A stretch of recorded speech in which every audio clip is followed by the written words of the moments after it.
Good afternoon, everyone, and welcome to MISA's webinar on prostate cancer. Our host today is Andrew Oberholzer, no stranger to us, who is our beneficiary at the MISA Golf Day this year. Andrew is the Chief Executive Officer of the Prostate Cancer Foundation of South Africa. Andrew, welcome, and thank you so much for agreeing on very short notice to do this presentation for us today. Thank you, Sonia, and good morning, everybody. It's a pleasure to be able to talk to you about prostate cancer and just help raise awareness about this really important condition. So Prostate Cancer Foundation is a non-profit organization. We were established back in 2007 and we're fortunate enough to have Desmond Tutu as our patron. It was started by Dr. Lance Coetzee, who is still our chairman today. He's the highest volume prostate cancer surgeon in South Africa, working at the Urology Hospital in Pretoria. We do have a Facebook page, and I would encourage you to go on there. When we run free PSA testing campaigns, we advertise them there. There's a lot of information also on our website. And if you have personal issues around prostate cancer, we do have a helpline as well. You're welcome to contact me directly for any questions. Why do we need a prostate cancer foundation in South Africa? Unfortunately, the majority of men in South Africa, when they go for help, already have either locally advanced disease or the prostate cancer has spread. We call that metastatic prostate cancer. And at that stage of the disease, it's no longer curable. We can only slow down progression of the cancer. So we really need to increase the awareness about prostate cancer and make men aware of the benefits of age and risk-appropriate screening. And hopefully after this presentation, you will be convinced. We'd just like to thank MISA for supporting us this year and making us a beneficiary of the Golf Day. Those funds are so useful to enable us to do our awareness campaigns and to make screening more accessible to men in underprivileged communities. Is prostate cancer really a problem? It's a huge problem, particularly in South Africa, because it affects more black guys than white guys. So we know about 1 in 4 to 1 in 6 black African men get prostate cancer, and about 1 in 8 to 1 in 9 white men, so about 60% higher incidence in black guys. And the risk of dying of prostate cancer if you're black is about 2.5 times higher than that of white men. And unfortunately, black South African men also have a more aggressive tumor type than even black American men. So it's a massive challenge. There's a lot of genetic research being done in South Africa to try and identify whether that's unique to Southern Africa or also occurs in the rest of Africa. Prostate cancer is going to become an even bigger problem in the future in South Africa because as our population ages, so the incidence of prostate cancer will increase, and actuarial forecasts are actually predicting that it will be the most common cancer in South Africa by 2030. So we really have a tsunami of prostate cancer that's going to be facing us.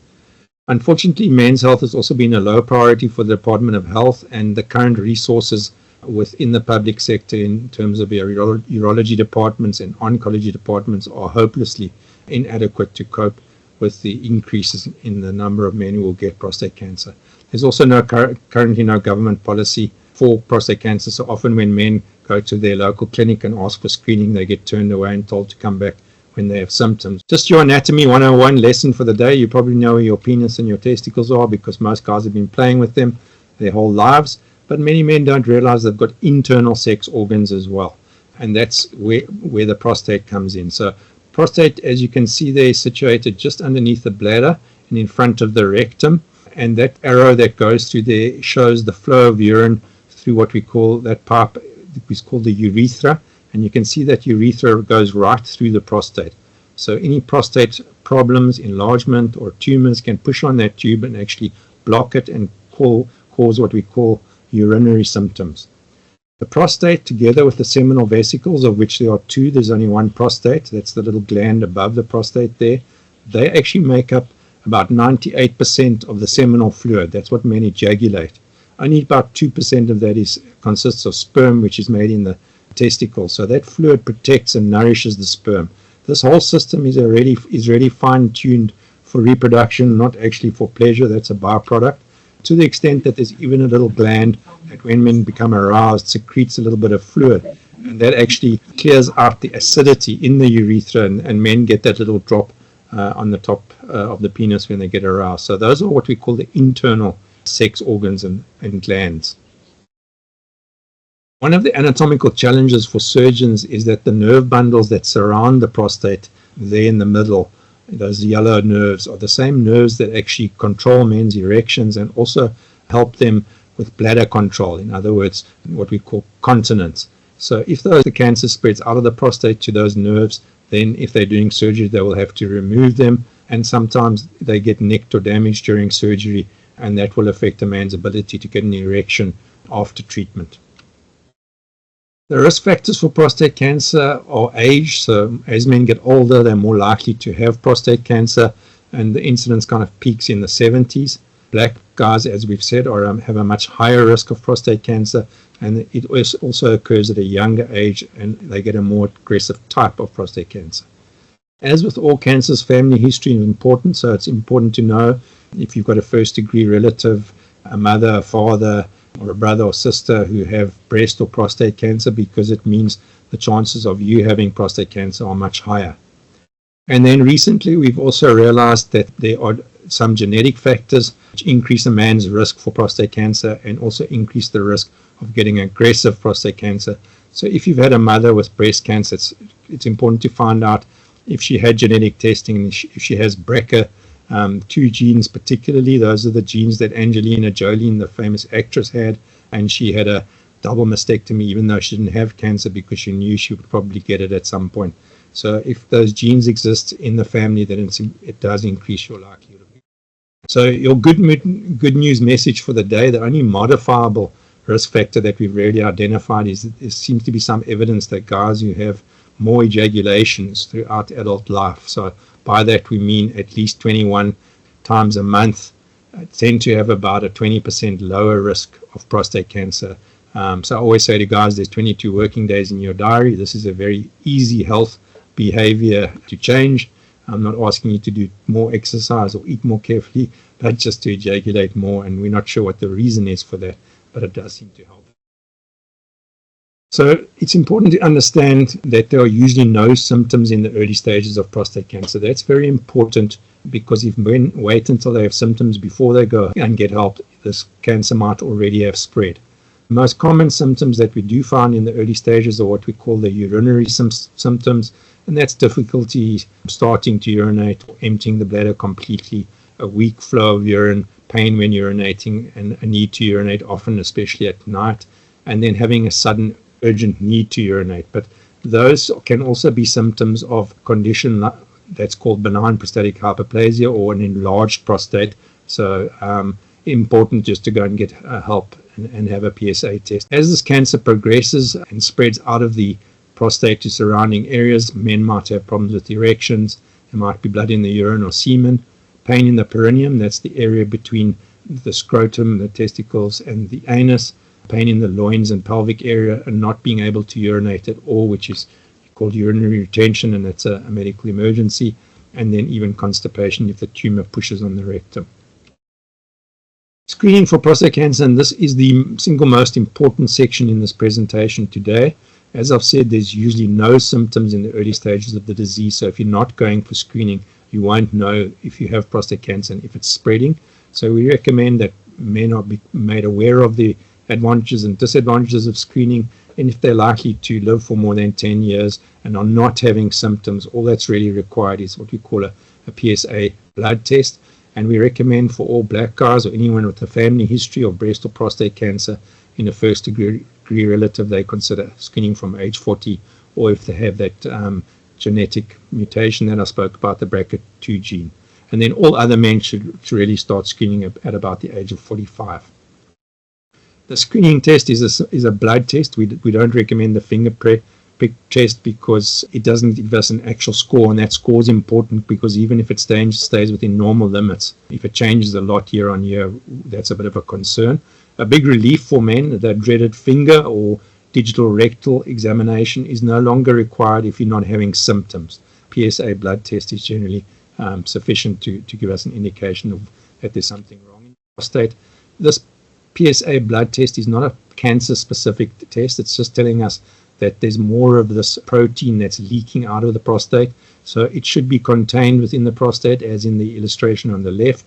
When it starts to escape and there's more of this PSA in the blood, it's because of the cell wall is disrupted because of either prostate cancer, or it also could be an enlarged prostate or even an infection. So don't panic. We then need to do further investigations to determine what's causing it to rise. Those are the other conditions that can cause a high PSA level. What we like to do is, although 4 nanograms per milliliter is the traditional cutoff at which we would recommend referral to a urologist, we prefer to use age-adjusted PSA norms because men's prostates do get larger as they get older. So we increase the detection rate of prostate cancer if we use these age-related norms for PSA levels. One of our objectives, and when organizations such as MISA provide us with funding, we try and make PSA screening more accessible, particularly to men in underprivileged communities, because, as I said, they often can't get access at their local clinic to a PSA test. And we're running quite a few of those initiatives at the moment throughout the country. If you just check our Facebook page and our website, if you don't have medical aid cover, then you can get a free PSA test sites.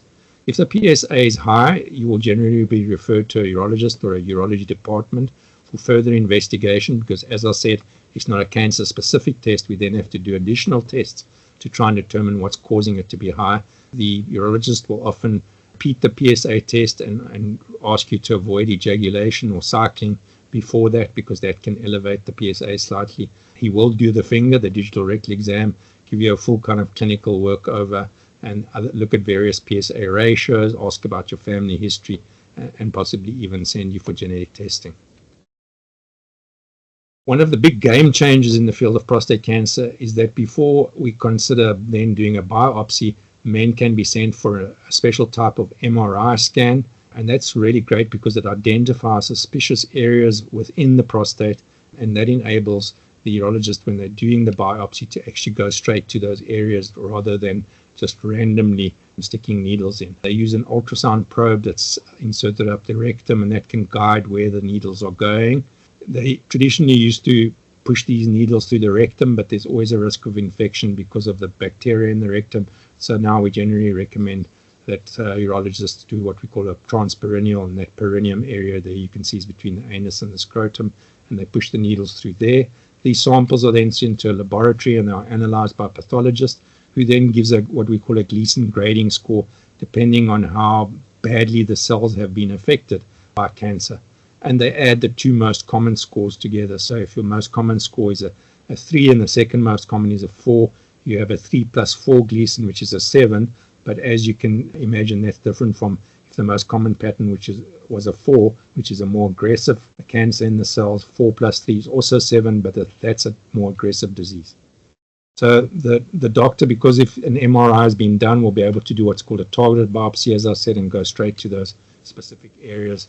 They will also then consider doing additional tests if they suspect that this cancer has spread, things such as CT scans and all these other very fancy scans that they have. They used to do bone scans and x-rays, which are of limited value, so there are now much better tests available. They will then stage your cancer based on the tumor, which they would have felt with the finger. They will try and determine whether they spread to the regional lymph nodes, and I'll explain more about that, and whether this cancer has actually formed tumors elsewhere in the body. And then they'll also look at your PSA score and Gleason grading. These things are all important because it gives us an idea of how aggressive this cancer is and how likely it is to spread in the future. So the first part of the staging is the tumor size. On the left, you can see that tumor you won't feel with a digital rectal examination. It's very small, and they normally find it when they're doing another procedure where they scrape out the inside of the prostate to relieve the pressure on that urethra there for men with an enlarged prostate. On the right, you can see that's a T2 tumor. It's getting bigger, or it spreads to both sides. In the case of a T3 tumor, it spreads outside the prostate's capsule, and on the right there, it's spread to that seminal vesicle above there, and that then we call locally advanced disease. Once the cancer spreads right out of the prostate, it can spread to the rectum, the bladder neck, and then it can get into the lymph nodes and the blood system there. The lymphatic system is part of the circulatory system. It drains tissue fluid and goes all over the body. So if cancer cells get into your lymphatic system, it can spread to anywhere in the body. And then there's lymph nodes, which will filter out all the toxins and cancer cells in the body. And if the cancer spreads to the regional lymph nodes, we don't consider that metastatic disease. But if it spreads, as you can see in the yellow line above there, to lymph nodes further away from the pelvic area, then we do say you have metastatic advanced prostate cancer. Where the cancer spreads to is important. It most commonly spreads to bone, so we call those bone metastases.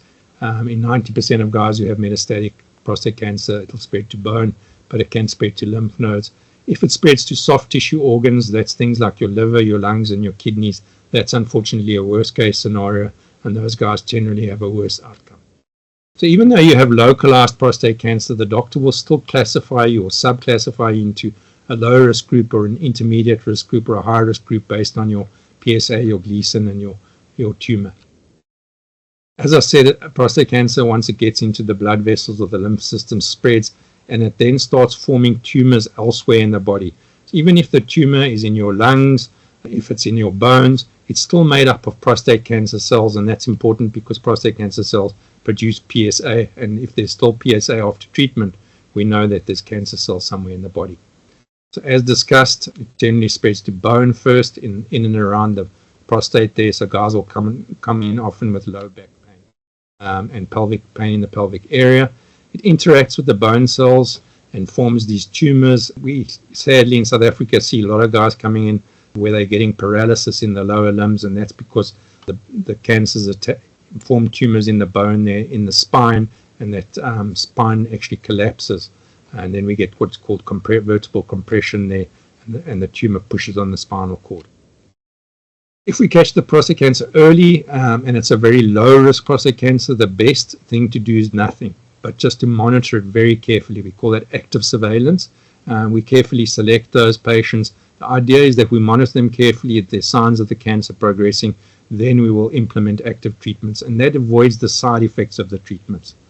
If a guy is very old or very unhealthy, the treatments might be worse than just actually leaving the cancer, or if his life expectancy is going to be very short, and we'll just treat the symptoms. We call that watchful waiting. And then we have the option of surgically removing the prostate, and then we have various radiation treatment options. So we can just blast the prostate with very high dose X-rays. That's called external beam radiation. We can insert these tiny little seeds the size of a rice grain into the prostate, and that's called brachytherapy, very popular in South Africa because it's just a day procedure. And then for 9 months, these little seeds emit radiation and actually destroy the prostate cancer cells. The advantages, of course, is external beam. It's completely non-invasive, no surgery, no cutting. Brachytherapy is very quick, 1-day hospitalization. You recover much quicker than surgery, and it seems to have less side effects such as erectile dysfunction and incontinence initially compared to surgery. Sometimes if it's a more high-risk disease and you choose radiation, they'll do a combination of brachytherapy, external beam, and then they'll do androgen deprivation therapy, which I'll explain a bit later. And it's used only for the higher risk guys. Surgery of the prostate is called a radical prostatectomy. They remove the whole prostate and the seminal vesicles. And nowadays it's mostly done using a robot where the doctor actually sits here and doesn't even sit at the patient, and they get a fantastic magnified view of the prostate and are much more accurately able to spare the nerves and the blood vessels around the prostate. Healing time is much quicker, and they kind of remove that whole prostate. Remember, with both these radiation treatments and having the prostate removed, you won't have any fluid to ejaculate anymore. You'll have dry ejaculations, but you'll still have the sensation. Urologist suspects that the cancer is actually spread to the lymph nodes. That may also remove the lymph nodes in the local area there and send them off to laboratory to check. One of the big advantages of surgery is everything is then sent back to the pathology lab and checked for any cancer, so they can see if the cancer has actually spread and they restage the cancer. The other advantage is that by removing the prostate, there should be no more PSA being produced because there's no prostate cells. So they can very quickly determine that this treatment has been successful or not, because if your PSA doesn't drop to undetectable levels, they know there's probably some prostate cancer cells somewhere. With radiation, that is not the case. It can take up to 2 years for that PSA to reach its lowest level, and there will still be some prostate cells, so it will still produce PSA, and it can bounce around, which causes obviously a lot of anxiety for men. With these treatments, the most common side effects, obviously you're not going to be fertile. You're going to have dry ejaculations. With surgery, the penis does sometimes shrink. but the most common problems are normally erectile dysfunction, incontinence. How well you recover will very much be determined by what your erectile function was before surgery and whether how well you were able to control your bladder before surgery. So if you already had problems, you're going to have worse problems afterwards. One of the big challenges is to manage these side effects, whether you have surgery or radiation. And there are other healthcare professionals that can help with that. We have physios who can give guys exercises before surgery and after to help them regain bladder control. Seeing a sexologist is important if you want to remain sexually active, because as I said, treatments can affect that.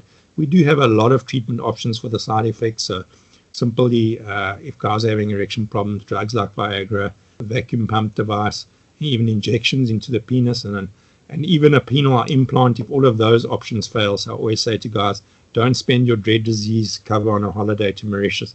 If you need a penile implant, they are quite expensive. If sex is important for you, keep that. And then there are treatments for the incontinence, various tablets, and even the option of an artificial sphincter to control the bladder afterwards. What can happen after you've had surgery or radiation treatment, it can happen months or even 20 years later, is about approximately 1/3 of patients will then have what we call a rising PSA level, and that generally indicates that the cancer has started to grow again.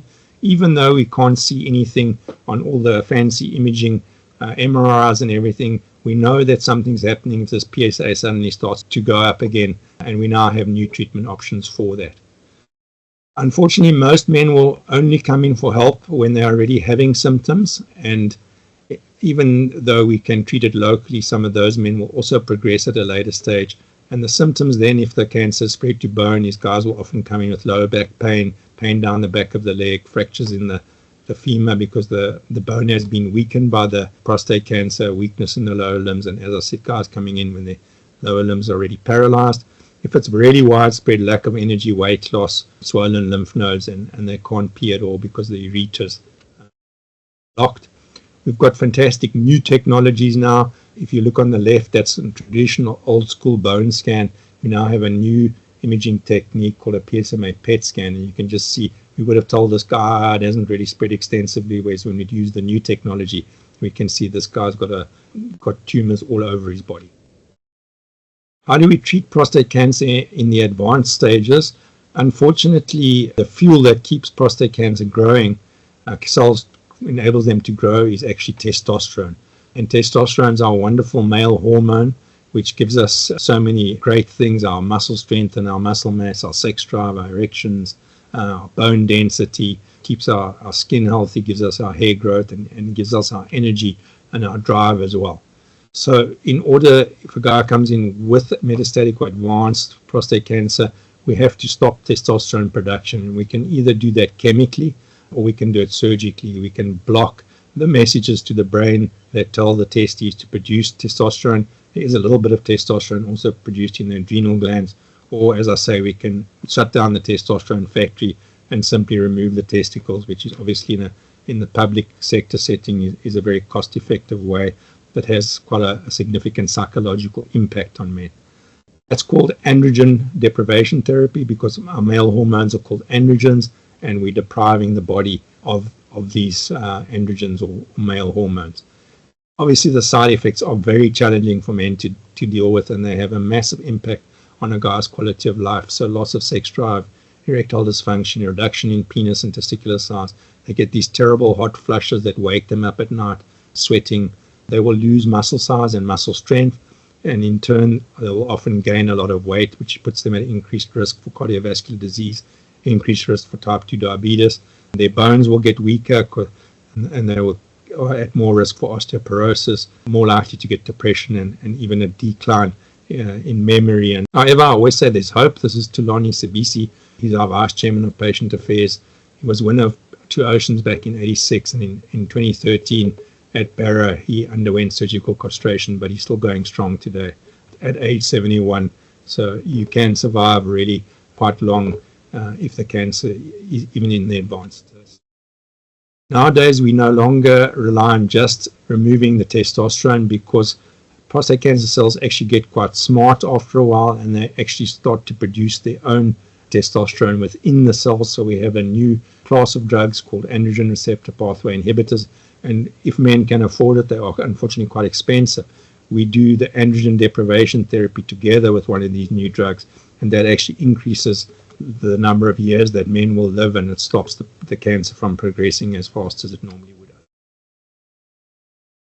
Unfortunately, the cancer cells, despite depriving them of testosterone and keeping your testosterone at what we call castrate levels, in other words, the levels they would be at if we removed your testicles, these cancer cells eventually become resistant to the deprivation of testosterone, and the PSA starts to go up again.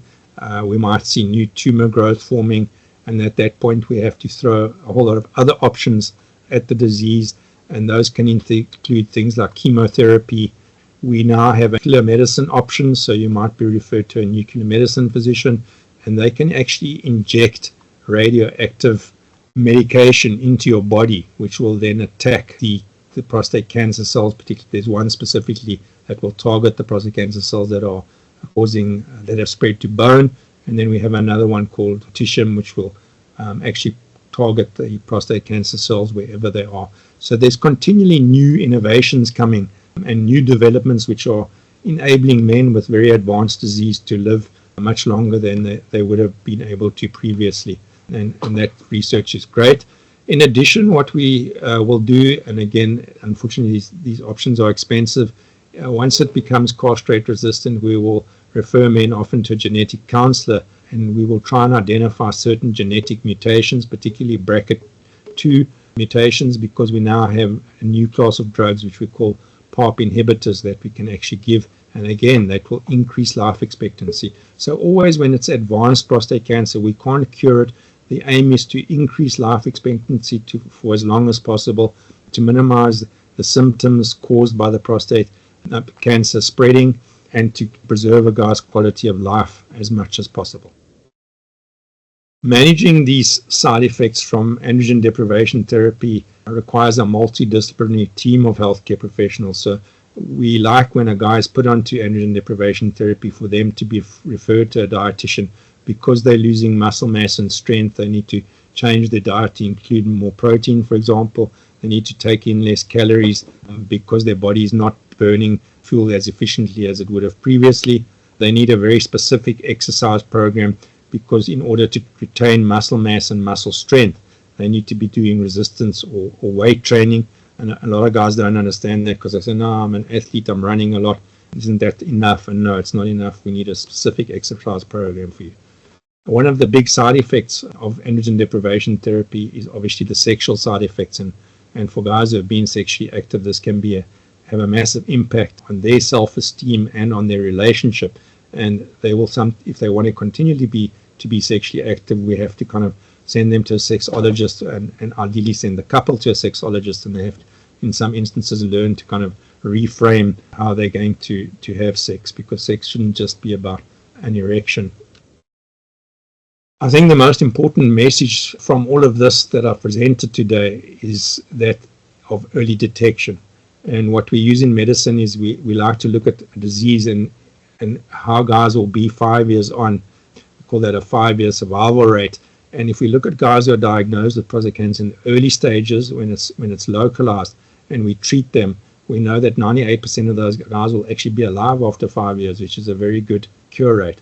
Whereas if guys come in when this prostate cancer has already spread, in other words, they have metastatic prostate cancer, only about 30% of those guys are actually going to be alive after 5 years. So the take-home message there is that screening is so important, so that we can detect the cancer in the early stages when it is actually potentially curable.